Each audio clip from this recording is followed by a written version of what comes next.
there are triggers, there are cues that might entice you towards pornography, and perhaps those triggers might not necessarily be sexual in nature. They might not even be graphic in nature. If you could just walk us through, what does that entail? So there are many triggers. Like the sexual triggers are obvious. Yes. You see something haram on the streets, on TV, on your phones, and that triggers your instinct to do something even more.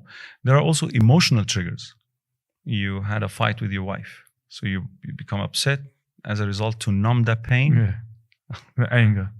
To numb the pain, you go and pleasure yourself. And there is something called also need, the need trigger. What is the need trigger? It's just that random thought that pops in your mind while you're alone. So like a waswas shaitan. Yeah, it's like shaitan will remind you that you're alone. Why don't you? That's why isolation is number one killer in your journey towards recovery. Number one killer. الشيطان مع الواحد وهو من الاثنين أبعد. Shaitan is with the one, and he will always be farther away from the two.